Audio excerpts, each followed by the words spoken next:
बच्चे आईडी का हम फर्स्ट चैप्टर पढ़ रहे थे, Indian economy on the eve of independence. Chapter के नोट्स मैं आपके ग्रुप में आज डाल दूंगा और आप वहाँ से पीडीएफ चाहे अगर आप प्रिंटर तो नोट प्रिंट कर लेना, अदरवाइज आप नोट करना चाहो नोट कर लेना कॉपी में, क्योंकि नोट करने का भी एक बेनिफिट होता है कि आप एक बार उसको लिखेंगे तो कम से कम आपके माइंड में कुछ बातें एज इट इज़ सेट हो जाएंगी। तो बेटा एक बार वो ओवरव्यू जो हमने भी लास्ट क्लास में पढ़ा था उसको भी चेक कर लेते हैं और फर्दर हम स्टडी कर लेते हैं इसको। बेटा हमने पढ़ा था इकोनॉमी क्या होती है। मैंने आपको बताया था इकोनॉमी एक सिस्टम होता है by which people get their living, जहां से लोगों को उनका लिविंग मिलता है। लिविंग मतलब पैसा जो हमें चाहिए होता है अपनी लाइफ को काटने के लिए। Economy enables people to earn income, economy ही है जिससे लोग पैसा कमा पाते हैं। मैंने आपको बताया था इकॉनमी में कौन होते हैं, प्रोड्यूसर्स जो होते हैं, प्रोड्यूसर इकॉनमी बनाते हैं। ऐसी बात नहीं है प्रोड्यूसर्स ही होते हैं, इकॉनमी में तो प्रोड्यूसर्स भी होते हैं, इकॉनमी में कंज्यूमर भी होते हैं, इकॉनमी में वही इन्वेस्टर भी होते हैं, तो सभी लोग होते हैं। बट स्टिल जो मेन इकॉनमी बनी है वो किससे बनी है, प्रोड्यूसर से। ये मैं आपको समझा चुका हूँ इन वीडियो लेक्चर में।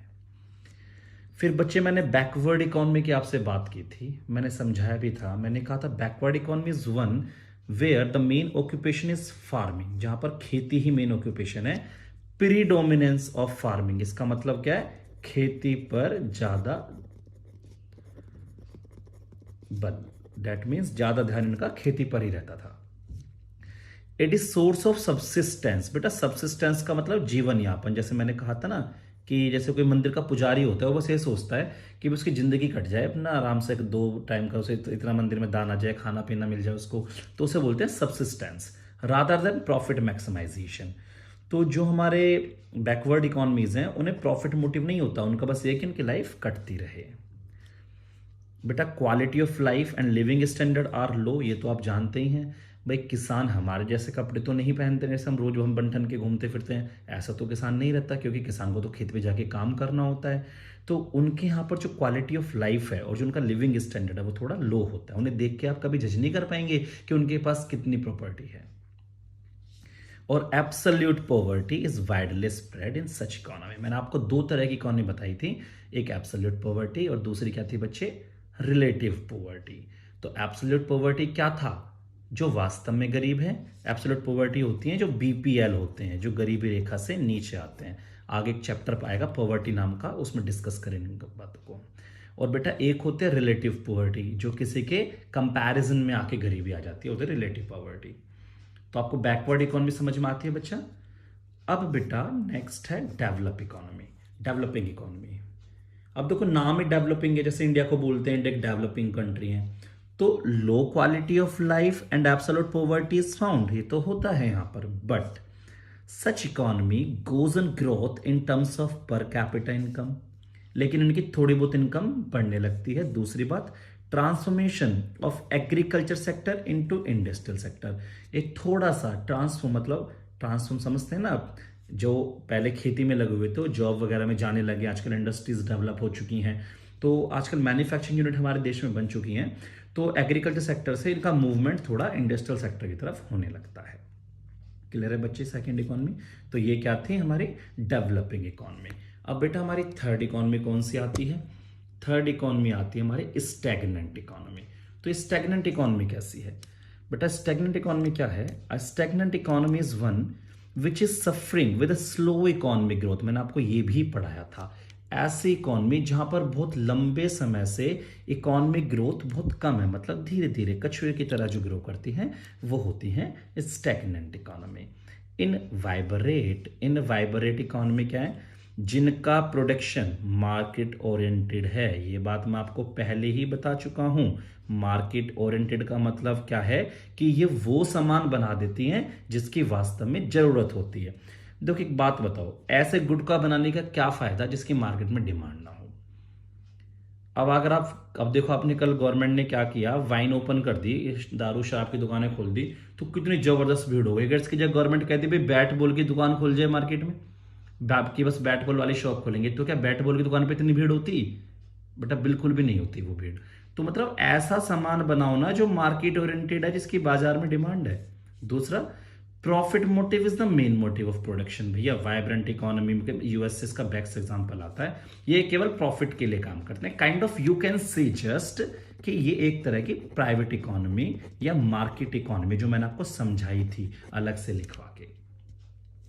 और dynamic changes in terms of technique of production, मतलब उनकी टेक्निक वगैरह में डायनामिक चेंजेस, दैट मीन्स बहुत बड़ी बड़ी टेक्नोलॉजीज के साथ न्यू मशीन डेवलप करना, इस तरह के चेंजेस बड़े लेवल पे इसमें आते हैं। दैट मीन्स एक कुछ भी बना सकते हैं। जैसे लाइक चाइना ने जब ओलंपिक हुए थे तो मिसाइल बनाती थी जो आसमान में बादल को फाड़ के बारिश को बंद कर देती है। और जब चाइना को रेंज चाहिए होती है तो वो आसमान में मिसाइल छोड़ते हैं स्काई में, और वो क्या करते हैं, एक आर्टिफिशियल रेनिंग वहां पर करा देते हैं। तो बेटा आपको ये तीनों बातें समझ में आ गई होंगी होपफुली। अब बच्चे हम बात करते हैं कॉलोनियल रूल। कॉलोनियल रूल जिसे बोलते हैं कॉलोनी। अब देखो क्या होता है कॉलोनियल रूल। जो फॉरेन कंट्री थी, जैसे ब्रिटिशर्स थे, उन लोगों ने इंडिया को कंट्रोल किया, हमारी इकोनॉमी को कंट्रोल किया काफी साल। तो जो इंडिया है वो उस फॉरेन कंट्री की कॉलोनी बन गई थी। तो डेट मीन्स अगर मैं तुम्हें कंट्रोल करता हूं या तुम्हारे एरिया को कंट्रोल करता हूं तो तुम्हारा एरिया मेरी कॉलोनी बन जाता है। तो कॉलोनियल रूल क्या था? It indicates that the country is a colony of ruling foreign country. एक रूलिंग फॉरेन कंट्री की कॉलोनी बन जाती है। The economy of such country is regulated and control by the ruling country. ऐसे country की economy को ruling country ही control करती है। बच्चे ये बात ठीक है? तो ये हमारे काइंड ऑफ इकोनॉमी जो हमने पढ़ लिए थे। बेटा एग्रीकल्चर सेक्टर मैं आपको पढ़ा चुका हूं, आपको नोट्स में देख के थोड़ा अच्छी फीलिंग आती है, इसलिए मैं एक बार नोट्स में चीजों को फिर से बता देता हूं आपको। तो अगली जो हमारी हेडिंग है बच्चे वो है agriculture sector on the eve of independence. तो एग्रीकल्चर सेक्टर कैसा था? मैंने बताया था आपको, it was the main source of livelihood for the most of the people of India. India के मोस्टली पीपल का जो सोर्स था वो एग्रीकल्चर था।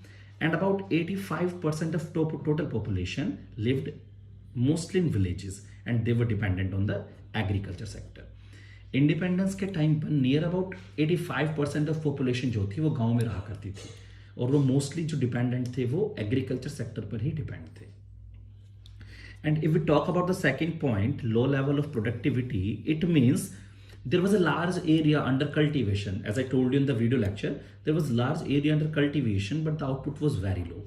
इसका मतलब क्या था कि बहुत बड़े से एरिया में हमारे यहाँ पर खेती तो होती थी। ऐसी बात तो नहीं है कि भारत का एरिया कम है, तो एरिया तो हमारा बहुत अच्छा खासा है। तो बहुत बड़े से एरिया में हमारा एग्रीकल्चर सेक्टर था, लेकिन जो हमारी एग्रीकल्चर है, जो हमारी एग्रीकल्चर लैंड है वो हाईली फर्टाइल नहीं है। और दूसरा हमारे पास टेक्नोलॉजीज नहीं है।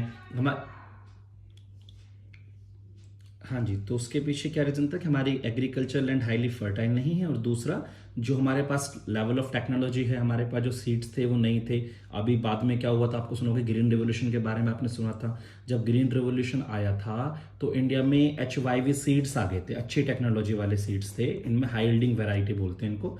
तो हाई यील्डिंग वैरायटी वाले HYV सीड्स जब आ गए थे तो हमारा प्रोडक्शन बढ़ गया था। Lack of irrigation facility, irrigation समझते हैं आप, सिंचाई पानी वगैरह नहीं था ठीक से। और नेग्लिजिबल यूज ऑफ फर्टिलाइजर वगैरह भी हमारे पास नहीं थे, इनका सही से यूज नहीं हो पा रहा था। तो कुल मिला के बात ये थी कि एक बड़ा एरिया कल्टीवेशन में था, लेकिन जो आउटपुट था वो बहुत कम था। रीजन क्या थे? Low level of technology, lack of irrigation facilities and negligible use of fertilisers. फिर बेटा आ गया हाई डिग्री ऑफ वल्नरेबिलिटी। मैंने आपसे कहा था ना कि Indian agriculture sector was totally dependent on the rainfall. If there is good rainfall, that means good output in agriculture sector, and poor rainfall leads to poor output. तो ये क्या था कि भारत की जो खेती थी वो पूरी तरह से बारिश पर डिपेंड थी। अगर अच्छी बारिश है तो अच्छा आउटपुट आएगा, बेकार बारिश है तो बेकार आउटपुट था। And no efforts was made by British government to provide permanent source of irrigation। और ब्रिटिश गवर्नमेंट तो ऐसी नकारा थी, इतनी बेकार थी, उन्होंने कुछ ऐसा किया ही नहीं कि हमें पानी मिल जाए। उन्होंने कोई परमानेंट सोर्स दिलाने का कोई एफर्ट लगाया ही नहीं था। तो बेटा 3 पॉइंट देखे आप लोगों ने स्टेट ऑफ एग्रीकल्चर में। एक तो पहला क्या था कि जो हमारा एग्रीकल्चर सेक्टर था उस टाइम, जो हमारा था उस टाइम पे वो हाईली डिपेंडेंट था एग्रीकल्चर पर। स्टेट ये था कि 85% लोग लगे हुए थे, 85% लोग गांव में थे और वो मोस्टली एग्रीकल्चर पर डिपेंड थे। दूसरा क्या था, आउट प्रोडक्टिविटी बहुत कम थी, बड़ा एरिया कल्टीवेशन में था लेकिन आउटपुट बहुत कम था। तीसरा पॉइंट क्या था बच्चे, हाई डिग्री ऑफ वल्नरेबिलिटी, कि रेनफॉल पे बहुत ज़्यादा आउटपुट हमारा डिपेंड करता था। बेटा अभी एक वर्ड पढ़ा था हमने, स्टैग्नेंट इकोनॉमी। स्टैग्नेंट इकोनॉमी हमने देखा कि जो इकोनॉमी बहुत लंबे समय से एक स्लो इकोनॉमिक ग्रोथ से सफ़र कर रही होती है वो स्टैग्नेंट इकोनॉमी होती है। अब स्टैग्नेंट इकोनॉमी के साथ में रीज़न क्या थे, स्टैग्नेंट इकोनॉमी क्यों थी, तो उसके लिए अब हमारे कुछ पॉइंट्स हैं, हम इसको पेपर चेक करते हैं। बेटा लैंड रिवेन्यू सिस्टम, आप सभी लोगों ने मूवी देखी होगी लगान एक।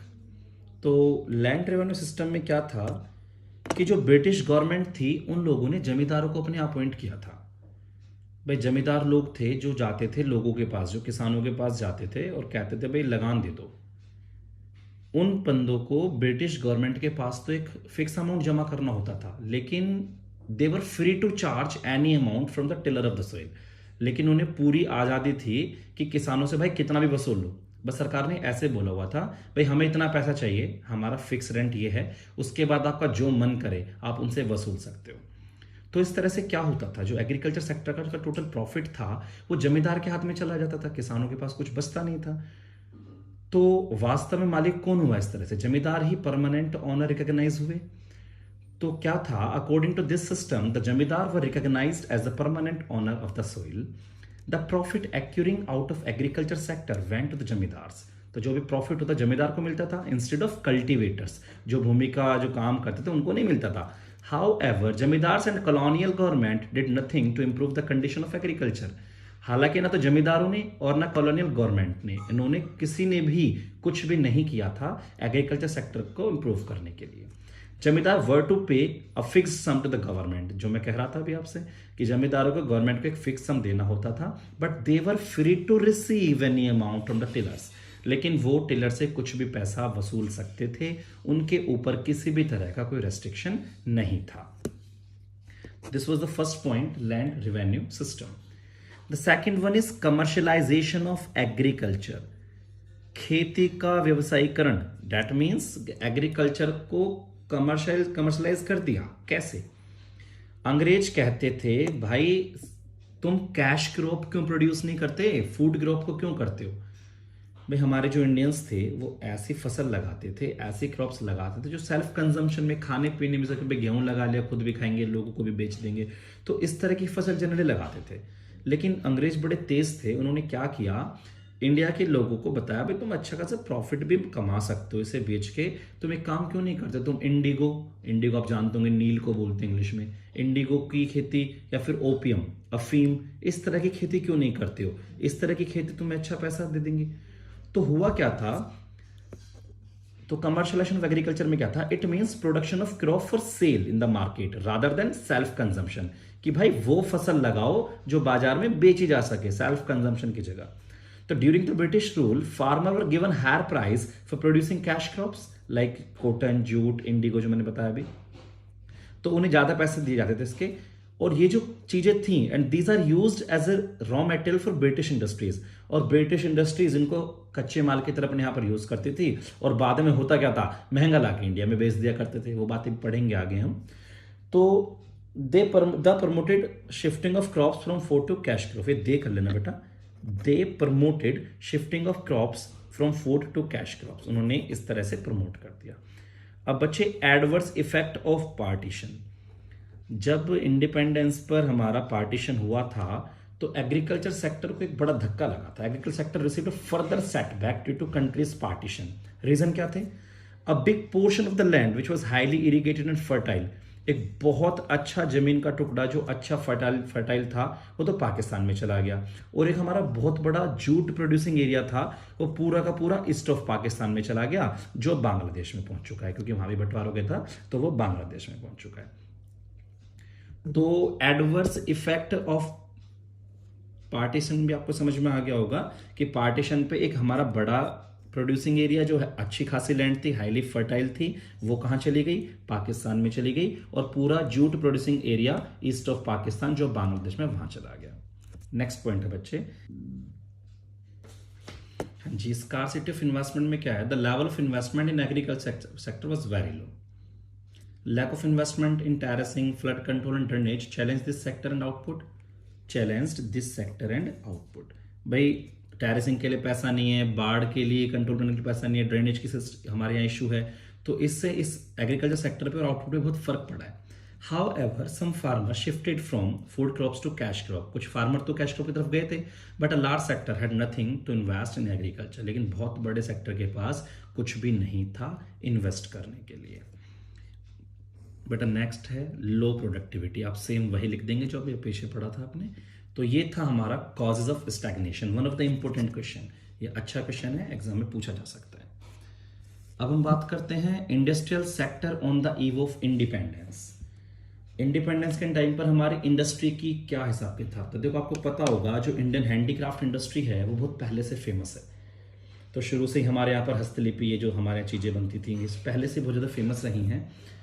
लेकिन हुआ क्या, एक टाइम ऐसा आ गया कि अंग्रेजों ने हमारी हैंडीक्राफ्ट इंडस्ट्री को पूरी तरह से डिस्ट्रॉय कर दिया, डैमेज कर दिया. उसके पीछे दो रीज़न थे उनके. वो क्या चाहते थे कि भाई अगर हम इंडस्ट्री को डैमेज कर देंगे तो इन लोगों के पास काम करने के लिए कुछ नहीं बचेगा. तो फिर ये लोग कहाँ चले जाएंगे, एग्रीकल्चर सेक्टर में. और जब ये एग्रीकल्चर सेक्टर में जाके काम करेंगे तो हम इनसे जो रॉ मटेरियल है बहुत सस्ते रेट में खरीदा करेंगे और फिर उसी का सामान बनाकर, इस तरह की चीजें बनाकर जो ये अपने हाथ से बनाते थे, हम मशीन मेड बनाकर भारत में बेचेंगे महंगे रेट पर. तो इंडियन हैंडीक्राफ्ट इंडस्ट्री को पूरी तरह से डिक्लाइन किया गया. There was two fold motive behind it. The first one is to get the raw material from India at the cheap rate to be use in the British industries, and the second one is to sell finished product of British industries in Indian market at the higher price. तो first आप check करेंगे decline in handicraft industry. तो British government systematically destroyed Indian handicraft industries. The primary motive behind it was two fold. इसके दो reason थे. To get raw material from India at cheap rate, भारत से सस्ते rate में raw material लेना जो कि ब्रिटिश इंडस्ट्री में यूज होगा, and to sell finish goods of British industries in Indian market at higher rate. तो बेटा एग्जाम में बहुत बार पूछा गया है what were the two fold motive behind the decline of handicraft industry. तो आप लिख देंगे इसको. The second point now, adverse effect of decline in handicraft industry. अब हैंडीक्राफ्ट इंडस्ट्री जब डिक्लाइन हो गई तो उसका क्या एडवर्स इफेक्ट पड़ा, क्या उल्टा प्रभाव पड़ा. दैट मीन्स पहला तो हाई लेवल ऑफ अनएम्प्लॉयमेंट. भाई जब इंडस्ट्री में काम करने वाले लोग कहाँ जाएंगे, अगर इंडस्ट्री बंद हो जाएंगी तो जो लोग इंडस्ट्री में काम करते थे वो कहाँ जाएंगे. तो इससे हुआ क्या, एक मास स्केल पर अनएम्प्लॉयमेंट बढ़ गया और फिर लोगों को क्या करना पड़ा, अपनी लाइवलीहुड के लिए लोगों को एग्रीकल्चर सेक्टर को ही अडॉप्ट करना पड़ा और उसमें क्या हुआ, गांव पर बर्डन बढ़ गया. तो the decline of handicraft industry resulted unemployment on a mass scale. The people had to make up agriculture as their livelihood. This increased the burden of population on villages. Second, import of finished goods. Indian made goods would not face the competition of machine made cheap goods. भाई सीधी सी बात थी, एक India में बेचारे हाथ से सामान बना रहे हो, बाहर से मशीनों से बन रहा है जो बहुत सस्ता सस्ता बन जाता है. तो मशीन मेड में थोड़ा फिनिशिंग भी अच्छी होती है, हैंडमेड में इतनी नहीं होती है. तो मशीन मेड गुड्स के कंपटीशन को इंडिया के हैंडमेड गुड्स नहीं झेल पा रहे थे.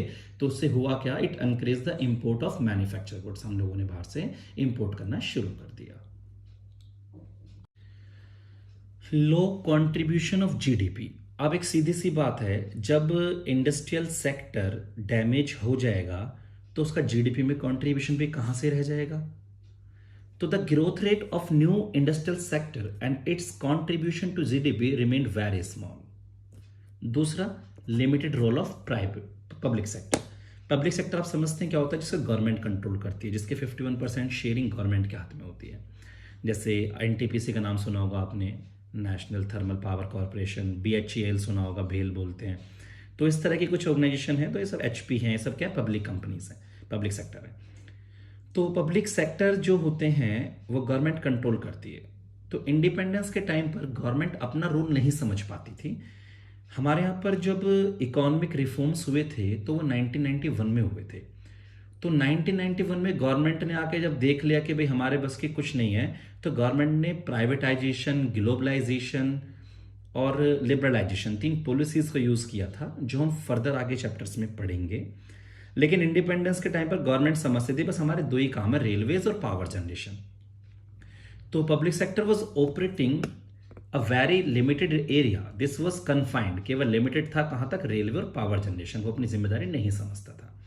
और आगे बात lack of capital goods industry. बेटा दो तरह के गुड्स होते हैं, एक कंज्यूमर गुड्स और एक कैपिटल गुड्स।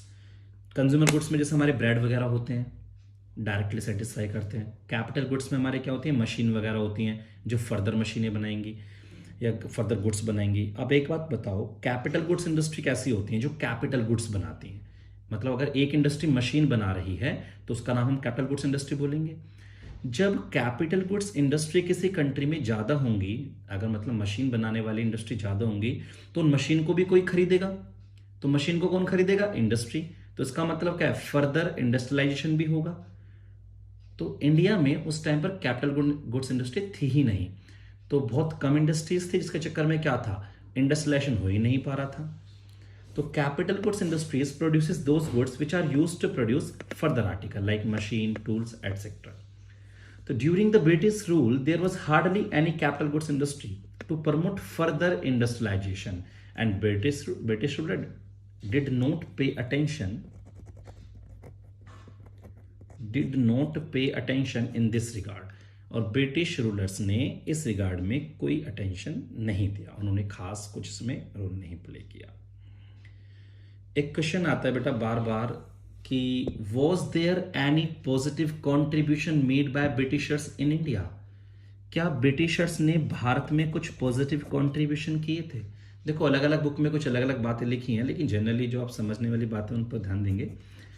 तो सबसे पहला देखो, कॉन्ट्रीब्यूशन तो उनके थे अच्छे, ऐसी बात नहीं है। फर्स्ट क्या था कि ब्रिटिशर्स ने इंडिया में रेलवे को लेकर आए थे वो। तो रेलवे के आने से क्या हुआ, एक ज्योग्राफिकल बैरियर खत्म हो गया। इस जो स्टेट थे, जगह थी, प्लेसेस थे, वो जुड़ गए आपस में। तो ज्योग्राफिकल एंड कल्चरल बैरियर उससे खत्म हो गए, जिससे इकोनॉमिक और सोशल दोनों तरह की ग्रोथ हुई।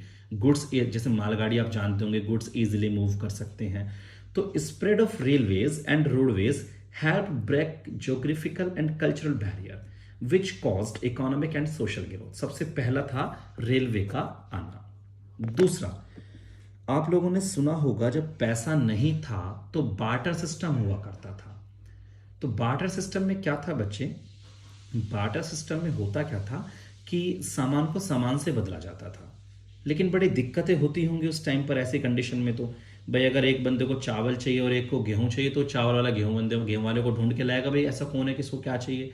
ऐसा थोड़ी ना कोई भी किसी से रैंडमली सामान बदल लेगा। मुझे जिसकी जरूरत होगी मुझे वो बंदा चाहिए, तो उसको बोलते थे लैक ऑफ डबल कोइंसिडेंस। तो इस तरह की चीजें बड़ी दिक्कतें करती थी। तो इन्होंने क्या किया, पैसा बनाया।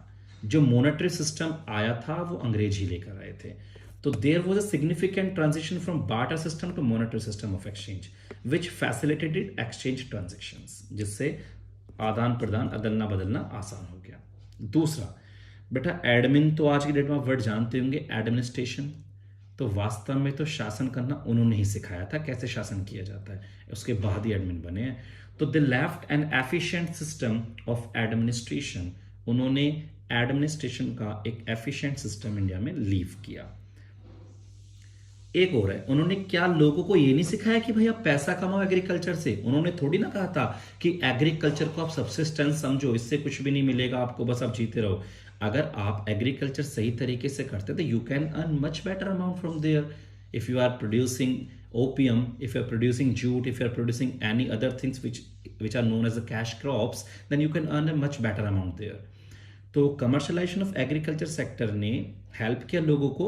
उन्होंने किसानों की आउटलुक को बदला। जो किसान पहले सोचते थे कि भाई ये तो केवल सोर्स ऑफ सब्सिस्टेंस है, उन्हें पता चला कि एग्रीकल्चर एक प्रॉफिटेबल वेंचर भी है rather than means of subsistence. तो पहला पॉइंट यही लिखा है, the commercialisation of agriculture help to change the outlook of farmers who started it to treat as profitable venture rather than a means of subsistence. तो बेटा यहां तक का हमारा कंटेंट खत्म हुआ। लगभग इतना ही कंटेंट चैप्टर में रहता है। एक्चुअली मैं नोट से पढ़ा रहा हूं तो मेरी एक क्लास में भी चैप्टर खत्म हो सकता है। लेकिन मैं ऐसा नहीं करूँगा, क्योंकि जब आप इसी चीज़ को आप देख के लिखोगे तो you will take a lot of time in this.